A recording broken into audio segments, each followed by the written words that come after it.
Hello children, I am Pradeep Kumar. Welcome back to Pehchan classes.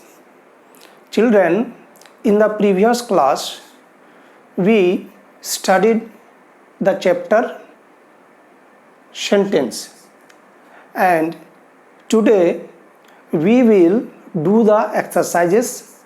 So be ready to do the exercises.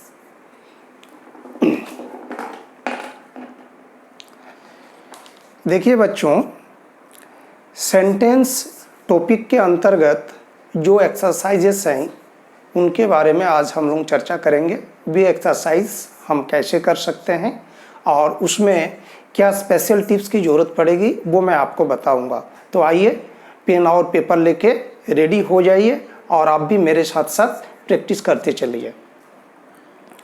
देखिए, exercise number 1। Below groups of words are given in irregular order. Rewrite these groups of words in a proper order to make meaningful sentences. Rewrite the following group of words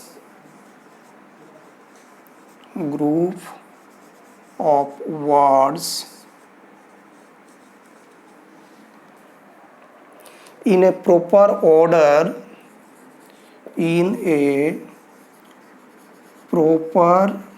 order to make meaningful sentences.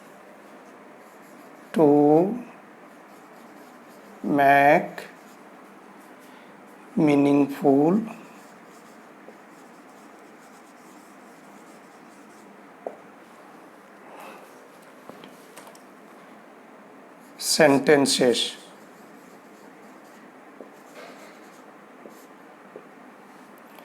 Number 1, यहाँ पे कुछ groups of words दिए हुए हैं, उनको हमें properly order पे arrange करना होगा ताकि एक मीनिंगफुल सेंटेंस निकले। डू पार्क बॉयज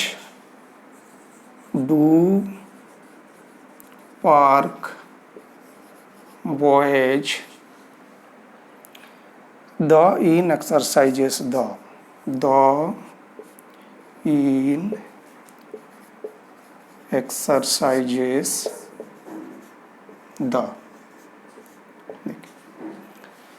सेंटेंस में प्रॉपरली अरेंज करने के लिए हमें इंग्लिश सेंटेंस का जो पैटर्न है वो थोड़ा सा याद करना पड़ेगा। इंग्लिश सेंटेंस का पैटर्न क्या होता है ना, जनरली सबसे पहले सब्जेक्ट होता है, after subject verb and after verb object या कॉम्प्लीमेंट या कोई टाइम इंडिकेटिंग फैक्टर हो। तो हमें सबसे पहले सब्जेक्ट रखना है, नेक्स्ट वर्ब, और इसके बाद इसको हम ऑब्जेक्ट या कॉम्प्लीमेंट या अदर वर्ड्स ये भी बोल सकते हैं, अदर वर्ड्स। तो ये है हमारा इंग्लिश में एसर्टिव सेंटेंस का पैटर्न। ठीक है, इसके आधार पे हमें वर्ड्स को सजाने की ज़रूरत पड़ेगी। तो सबसे पहले हमें इसका आंसर निकलने के लिए क्या फाइंड आउट करना है कि which is the subject in this group of words. यहाँ जो ग्रुप ऑफ वर्ड्स दिए गए हैं इनमें सब्जेक्ट कौन है पहले वो हमें पता करना है। After the subject we have to find out the verb and then object और कॉम्प्लीमेंट और any other words in the sentence. So let us find out the subject. अभी सब्जेक्ट क्या हो सकता है? किसी भी सेंटेंस का सब्जेक्ट आइदर ए नाउन और ए प्रोनाउन होता है। तो late us find out. Do park, ये पार्क ये एक नाउन है, बॉयज एक नाउन है, द इन एक्सरसाइजेस द। तो यहाँ एक्सरसाइज करने की बात बताई जा रही है, डू पार्क। तो पार्क वो जगह होगा जहाँ हम एक्सरसाइज कर सकते हैं। तो ऑब्वियसली हमारे पास जो सब्जेक्ट होगा वो क्या होगा, बॉयज़ होगा। देखिए यहाँ एक द है, फिर यहाँ पे एक द है, तो बॉयज़ के पहले हम द लगा सकते हैं, तो क्या हो जाएगा, द बॉयज। ये मेरा सब्जेक्ट फाइंड आउट हो गया। सोचिए कि ये दोनों वर्ड यूज हो गया। द बॉयज मेरा सब्जेक्ट हुआ, सब्जेक्ट के बाद वर्ब, वर्ब यहाँ पे कौन सा है, डू। ये देखिए एक डू, ये वर्ब है। बाकी इन एक्सरसाइजेस द, इनमें से कोई वर्ब नहीं है, तो ऑब्वियसली वर्ब क्या होगा, डू होगा। The boys do. अभी बच्चे लोग क्या करते हैं, इसका जो ऑब्जेक्ट होगा तो एक्सरसाइजेस करते हैं। The boys do exercises.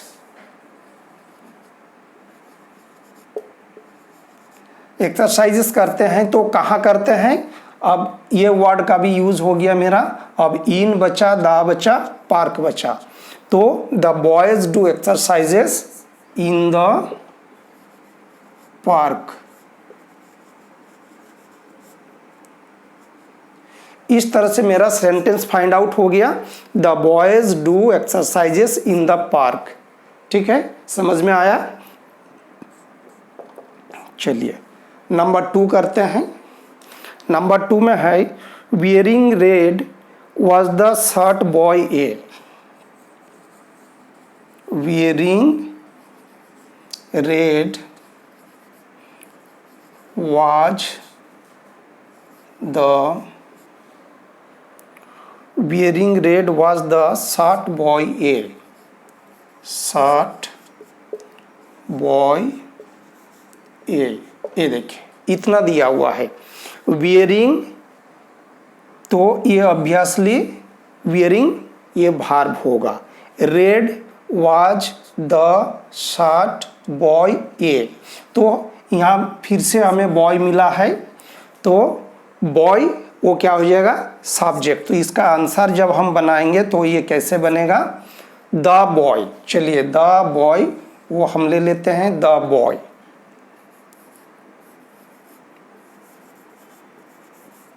एक बात यहाँ ध्यान रखनी है, ये जो ग्रुप्स ऑफ वर्ड्स दिया हुआ है इसमें देखिए कोई भी लेटर कैपिटल लेटर नहीं है, but we know that a sentence is started always a capital letter, so whenever you write the answer please make the first letter of the first word capital। okay, the boy subject हो गया। the boy wearing was, तो यहाँ पे देखिए was है और wearing है, was helping verb और wearing वो principal verb होता है। the boy was wearing, मेरा वर्ब भी कंप्लीट हो गया। तो द बॉय वॉज वियरिंग, अब क्या बचा, रेड शर्ट ए, तो रेड शर्ट होगा और उसके पहले तब हम ये लगा देंगे, वो मेरा ऑब्जेक्ट का काम करेगा। The boy was wearing A red shirt. ठीक है, ये भी सोल्यूशन निकल गया। So the sentence is ready, the boy was wearing A red shirt, यानी कि लड़का एक रेड शर्ट पहना था।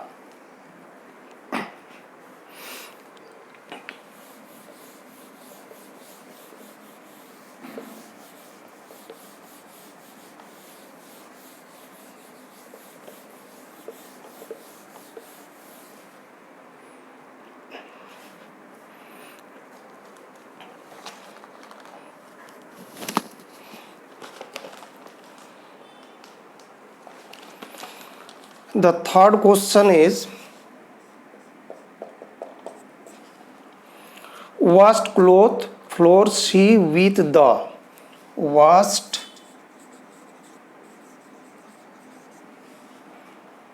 cloth floor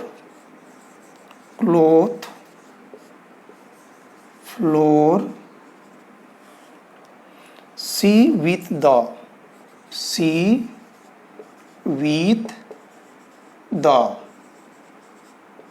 चलिए तो इसका सेंटेंस बनाने के लिए हमें क्या करना होगा, सबसे पहले क्या पता करना होगा, व्हिच इज द सब्जेक्ट। तो यहाँ पे सब्जेक्ट कौन हो सकता है, नाउन या प्रोनाउन कोई सब्जेक्ट हो सकता है। वर्स्ट क्लोथ, क्लोथ यहाँ पे एक नाउन है, फ्लोर एक नाउन है, सी एक प्रोनाउन है विथ द। तो शी यहाँ पे देख रहे हैं कि ये कोई पर्सन है, तो पर्सन को ही हम पहले जगह देने की कोशिश करेंगे। यहाँ वर्स्ट साफ किया, क्लोथ कपड़ा, तो कोई पर्सन ही कपड़ा साफ करेगा। फ्लोर यानी कि हमारा घर का जो फर्श होता है, विथ द जिसके सहारे। तो इस सेंटेंस से हम ये सेंस क्लियर कर पा रहे हैं कि सी ने फ्लोर साफ किया होगा क्लोथ के सहारे। हाँ, तो सब्जेक्ट आ जाइए, क्या होगा, सी। सी के बाद अभी हमें वर्ब लाना है, सी वॉश्ड। तो ये सी हो गया, अभी वॉश्ड को ले लेते हैं। तो ये मेरा वर्ब का काम किया, सी वॉश्ड, उसने साफ किया। तो क्या साफ किया, she washed the floor with cloth. She washed the cloth, sorry, she washed the floor। ये आपका फ्लोर भी आ गया, यहाँ दा भी हो गया। अब विथ क्लोथ, कपड़ा से साफ किया होगा, तो विथ क्लोथ। इस तरह से मेरा सेंटेंस रेडी हो गया। And the sentence is she washed the floor with cloth. तो इस तरह से जो भी अनजम्बल्ड सेंटेंस रहता है, सॉरी जम्बल्ड सेंटेंस रहता है, उसको हम अनजम्बल कर सकते हैं और एक क्लियर सेंस देने वाला सेंटेंस हम बना सकते हैं। उसके लिए हम क्या करेंगे ना, सब्जेक्ट, वर्ब, ऑब्जेक्ट या कॉम्प्लीमेंट, उस आधार पर सेंटेंस को सजाने की कोशिश करेंगे। सब्जेक्ट क्या होता है, कोई नाउन या प्रोनाउन होता है। उसके बाद वर्ब आप जानते ही हैं, और ऑब्जेक्ट या कॉम्प्लीमेंट में फिर कोई नाउन या प्रोनाउन आता है, और साथ में कोई टाइम फैक्टर भी हो सकता है। कोई चीज़ के द्वारा कुछ काम अगर हम करते हैं तो वो भी आ सकता है। इस तरह से हम सेंटेंस सजा सकते हैं। तो 3 मैंने बना के दिखा दिया। बाकी इस तरह के जो भी एक्सरसाइजेस हैं, जो भी प्रॉब्लम्स आपको दिया हुआ है, उसको आप सेंटेंस में तब्दील कर सकते हैं। तो बाकी आप अपने से करेंगे। अभी हम दूसरे पैटर्न के जो क्वेश्चन है उस पर चर्चा करते हैं। नंबर 2 में write whether the following groups of words are sentence और phrase. Write whether the following groups of words, the following groups of words or sentence or phrases, or sentence or phrases। यहाँ पे कुछ groups of words, जैसे कि question number 1 में हमने solve किया, वैसे ही ग्रुप ऑफ वर्ड्स दिया गया है। उसमें हमें ये पता करना है कि which are sentences and which are phrases. तो सेंटेंसेज के बारे में तो हमने काफ़ी पढ़ा, थोड़ा सा फ्रेजेज के बारे में मैं बता दे रहा हूँ। देखिए फ्रेजेज क्या है। Phrases is also a group of words. It makes sense but not a complete sense. Phrases जो होते हैं वो भी एक ग्रुप ऑफ वर्ड्स है और उससे एक सेंस निकलता है, एक मीनिंग निकलता है, लेकिन वो कंप्लीट सेंस देने वाला नहीं होता है। That means A phrase is a part of a sentence. Sentence का वो एक पार्ट बन सकता है, उसका एक, चूंकि उसका एक मीनिंग होता है और उसमें भी 2 या मोर देन 2 वर्ड्स रह सकते हैं, तो वो होता है phrase. Phrase is a group of words that makes sense but not a complete sense, वो कंप्लीट सेंस नहीं दे पाता है। आज सेंटेंस के बारे में हम जान ही रहे हैं कि group of words that makes a complete sense, जो कंप्लीट सेंस देता है उसको हम सेंटेंस कहते हैं, और फ्रेजेस वो केवल सेंस देता है but not a complete sense, and that is also a group of words. तो हमें ये पहचान करना है, ठीक है। इसका नंबर 1 में है boats sail in the river, boats sail in the river, ये है।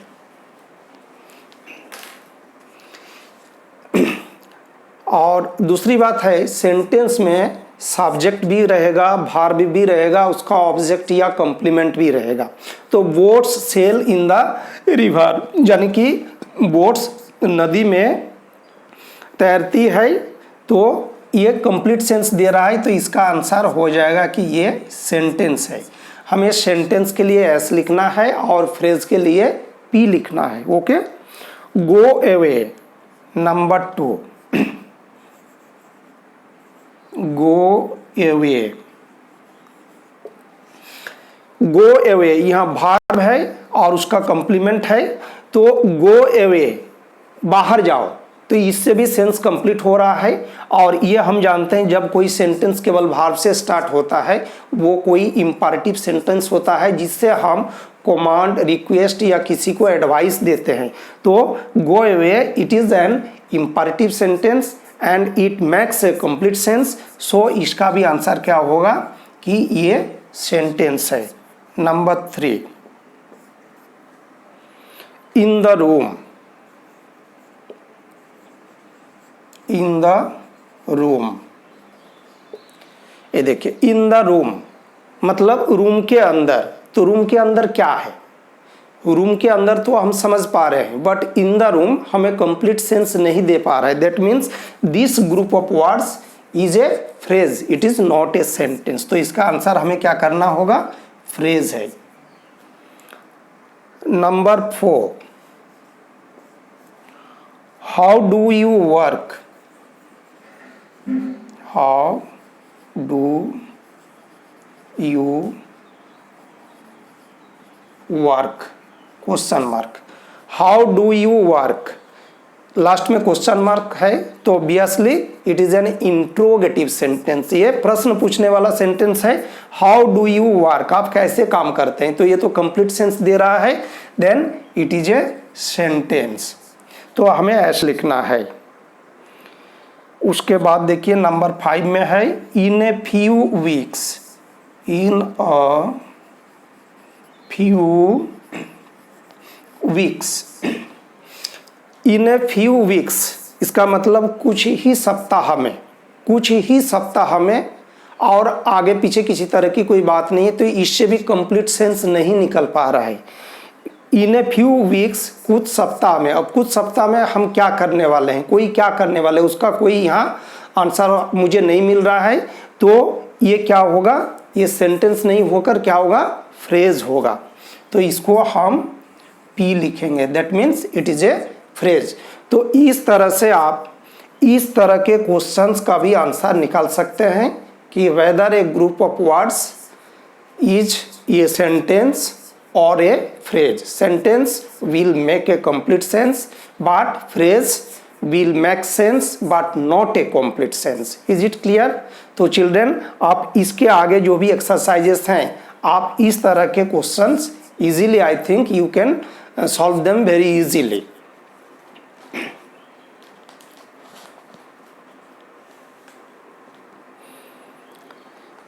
इसके आगे क्वेश्चन है some group of words are given below, write whether this groups of words make sense और डू नॉट मेक सेंस। ठीक, इसमें भी वही पता करना है कि जो ग्रुप ऑफ वर्ड्स दिया गया है वो सेंस मेकिंग कर रहा है या नहीं कर रहा है। दैट मीन्स कोई अगर फुल्ली सेंस, कंप्लीट सेंस देता है वो एक सेंटेंस है, और उसका सेंस नहीं निकलता है तो हम लिख देंगे कि डज नॉट मेक सेंस। इसमें दो चीज़ लिखना है, the sentence the group of words जिससे कंप्लीट सेंस निकलेगा उसे क्या लिखना है, मैक्स सेंस। और जिससे कंप्लीट सेंस नहीं निकलेगा उसमें लिख देना है does not make a sense.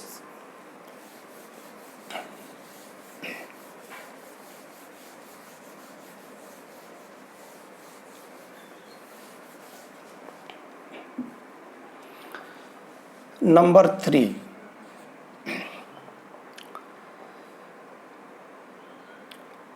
write whether the groups of words, write whether the groups of words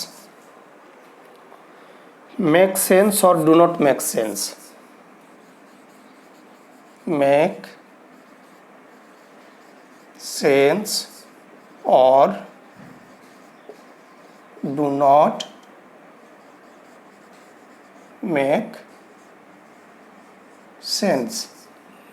number 1, make sense या डू नॉट मेक सेंस हमें ये लिखना है, my uncle gave me the box, my uncle gave me the box. देखिए my uncle subject है, उसके बाद verb है, फिर मी उसका ऑब्जेक्ट है और द बॉक्स ये भी एक ऑब्जेक्ट है। इससे पूरी बात क्लियर हो पाती है कि मेरे अंकल ने मुझे बॉक्स दिए। My uncle gave me the box, that means this group of words max A complete sense. तो इसको हमें क्या इसका आंसर लिखना होगा, आंसर में हम क्या लिखेंगे, मैक्स ए सेंस, ऐसे लिखना है।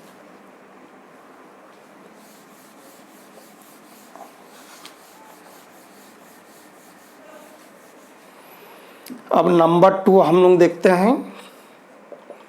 नंबर 2 में है उदय लव्स पोइट्री, उदय लव्स पोइट्री, ये भी मेक सेंस होता है। एक दूसरा एग्जाम्पल लेते हैं, cups call pencil shot, cups call pencils hot, pencils hot. इसको देखिए, कप्स कॉल पेंसिल्स हॉट, इसका कुछ सेंस नहीं निकल रहा है। कप्स कॉल, कप्स वो हम समझते हैं नाउन है, कॉल किसी को बुला रहे हैं। पेंसिल्स हॉट, पेंसिल्स और फिर हॉट कि वो गर्म है, तो इससे कुछ स्पष्ट बात नहीं निकलती है। It does not make a complete sense, तो इसको हम लिख देंगे डज नॉट मेक सेंस। इसका आंसर में हमें क्या लिखना है, डज नॉट मेक सेंस। तो इस तरह से जो देखेंगे कि ये कंप्लीट सेंटेंस है उससे बिल्कुल कंप्लीट सेंस निकलता है, उसको हमें क्या लिखना है ना, मैक्स ए सेंस। और इस तरह का कप्स कॉल पेंसिल्स हॉट, जिससे कोई बात स्पष्ट नहीं निकलेगी, उसको हम लिख देंगे does not make a sense. तो इस तरह से ये वाले एक्सरसाइज का जो भी क्वेश्चंस है इनको हमें सॉल्व करना है। नेक्स्ट है मेक मीनिंगफुल सेंटेंसेस। नंबर 4 में जो क्वेश्चन दिया गया है कि मेक मीनिंगफुल सेंटेंसेस, यहाँ पे आपको मीनिंगफुल सेंटेंसेस लिखना है। अपने से मान लीजिए कि you have to write 10 sentences, तो आप कुछ भी यहाँ ब्लैंक दिया हुआ है, यहाँ पे आपको सेंटेंस बना के लिखना है। आप कोई भी सेंटेंस लिख सकते हैं, इसमें आपके हाथ बिल्कुल बंधे हुए नहीं है। जो भी सेंटेंस आप सोच सकते हैं वो सेंटेंस आप लिख सकते हैं। जैसे I am a good boy, ये एक सेंटेंस हो गया। दूसरा सेंटेंस आप यू देकर लिख सकते हैं, you are my best friend.